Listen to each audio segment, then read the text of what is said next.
Hi everyone, my name is Attika and today I'm going to be giving you guys a speech about the differences between lab and natural created diamonds.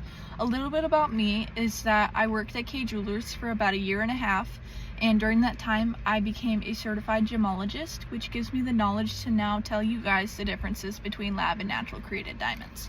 So the reason I think that this is important is because if you're ever out there buying a diamond, it's already so costly that it's important to know what you want to spend your money on. So I will go over how they're created, how they're obtained, the 4 C's, and the differences in quality and rarity. So how they're created includes, for natural diamonds, there's a process called subduction, where 2 plates of the earth came together about 1 billion years ago, and they created such high temperature and high pressure that the carbon atoms in the earth actually started to crystallize, which created the diamonds that we now have today. So this took probably about 1 billion years in itself, this process. And yeah, so it doesn't happen anymore, so we only have the diamonds that we have on earth today, and that's what makes them so valuable, because there's only a limited supply of them. For lab diamonds, on the other hand, we have 2 different processes for making them. They're man-made, so we can make as many as we want, and the processes include high pressure, high temperature, and chemical vapor disposition.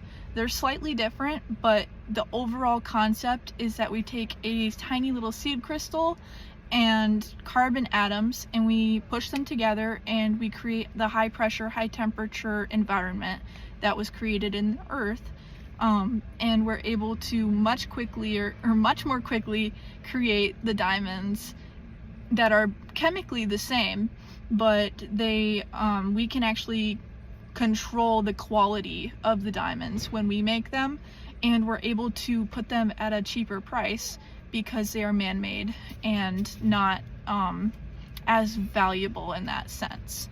But that's not me saying that I think they're better, it's just economically speaking. So the 4 C's would include color, clarity, cut, and carat weight.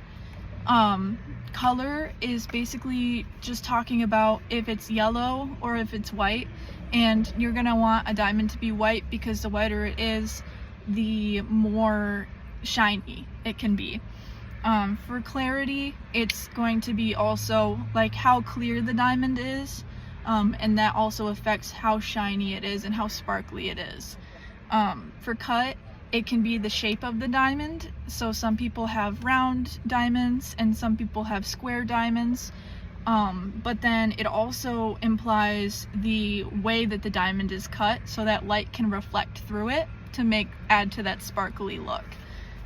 For carat weight, it really just means the size of the diamond, but we measure that in the weight of the diamond instead of the physical size of it. So as we talked about, one is a limited resource and one is not, which really adds to the value of it. The value of a natural diamond is going to be much higher,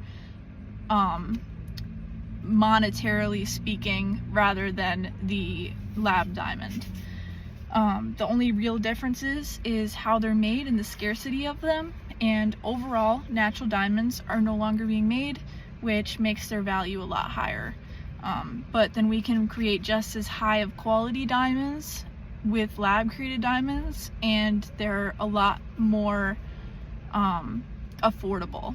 So overall, that's the differences. They're chemically the same, but they're made differently. And yeah, so if you ever want a lab diamond, then go for it. If you ever want a natural diamond, go for it. Just know that they come to us differently. So all right, thank you guys.